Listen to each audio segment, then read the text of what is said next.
Behind me you can see a 1 Series BMW. It's a 116D. It has a 2-liter engine which came for a full service. Here in the UK, full service consists of oil change and all the filters. So I'm going to do the oil change, oil filter, air filter, cabin filter and fuel filter on this one.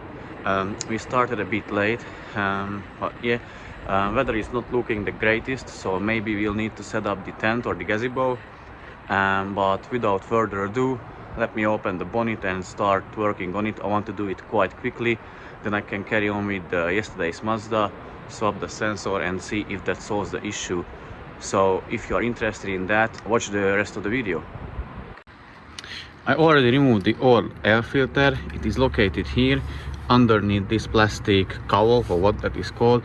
So you can lift it on the tabs, just pull on them, remove this cable from it so that you can wiggle it a little bit, and there is the air filter box down there. It is attached here and on the rear with 2 metal clips or clamps. Undo them and you can pull out the air filter, clean the box, the air filter box, and then put back the new air filter, and that's the air filter replaced on this BMW 116D. The drain plug is a size 70mm bolt, so you need to use a size 70mm hex socket. It is there. You see that plastic window, you can open it and you have access to the drain plug. So here it is, and the oil filter is located here. You need to remove the top plastic engine cover, and you will need a size 27 hex socket. Undo the oil filter, you can replace it with the new one. Obviously put back the drain plug, fill the engine up with oil, and it takes 5.2 liters of 5W30 oil, whichever brand you prefer. It is entirely up to you. And once I'm done with these, I'm going to change the cabin filter and then the fuel filter. The cabin filter is located in the passenger footwell area. So how you get access to it? Basically you need to remove this plastic trim, which is held by 2 10mm bolts. They are here, one bolt for a second one. Then you have the footwell light and the cigarette lighter. So you disconnect the connector by just pulling on it, the same, pull off that connector, and then you see this one hanging. This is the housing for the cabin filter that is held by 3 T20 Torx bolts. You remove it and then you have access to the cabin filter, which is, I don't have really good lighting here, it goes there. So remove it, replace it with the new one, put everything back, and you can carry on with the rest of the replacement. I have replaced the fuel filter. Unfortunately I didn't record it because that was a pain in the ass to replace because of those green retaining clips. So basically the fuel filter is underneath on the passenger side of the car. If you have a right-hand drive car, you need to remove it, and then that's it. I turned or cycled the ignition like 2-3 times just to prime the fuel pump, and I'll try to prime it with my diagnostic tool as well when I'm resetting the service intervals as well, and then fire the car up, and it should be good to go, so I can return this one to the owner.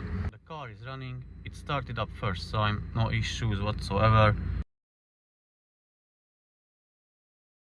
So behind me is the Mazda with the P0488 fault code, which initially started. Then when I switched the parts for the EGR and the intake shutter valve, that code disappeared. Another came back, another 2, P0471 and P2262 for the turbo malfunction or something like that with the pressure sensor related. So I changed the pressure sensor, and when I switch the camera, I'll show you what I found out. So I have changed the exhaust pressure sensor. There is the new one wired up as it is supposed to be. But before I went for a test drive, I wanted to make sure that that rivet is not broken on the turbo side. So let me show you where it is. You need to remove the battery under tray. You have to undo this charge pipe and move it aside, and then you have access to the turbo. And there is where the problem usually is or lies. I checked and it moves, so it is not broken. The rivet is not broken, thankfully, so now I can take it for a test drive. Drive it, I don't know, maybe 1 hour continuously, maybe another 50 miles, and then see if the fault code comes back or not. And if not, I'll let you know, obviously, and I'll let the owner know finally, so he can come and pick his car up, and then finally he can enjoy it properly as it is meant to be. Okay guys, so it is 7:30 now. I've done another 70 miles on top of that, which I done yesterday. MPG averaged 43.5, and no check engine light, no fault codes came back since then. So to sum up everything and the conclusion, this Mazda came for carbon cleaning because it had fault codes P0401 and P0488. At the time when I done the when I had the car, I scanned for fault codes. It didn't have that P0401 for the carbon buildup or for the blocked tube. I done the carbon cleaning, started it up, bled the system, took it for a test drive. After 5 minutes of driving, check engine light on, car didn't shift until over 3000 RPM, and it was jerking, stuttering. So I scanned for code, the P0488 came back. Then I thought it may be the EGR valve or the intake shutter valve, so I swapped it from another car which I have here with me at the moment. Took it for a test drive, nothing, no problems. I drove 50 miles until last 5 miles. Check engine light on, no power, limp mode. Okay, scan for codes. P2262 and P0471 came back, related to the exhaust pressure sensor, which the owner already told me that he tried to clean it, he cleaned it and it worked for a while, but it threw a code again for it, and luckily he had that one already bought, so I just needed to fit it. I fitted it, and now the car is working properly as it should.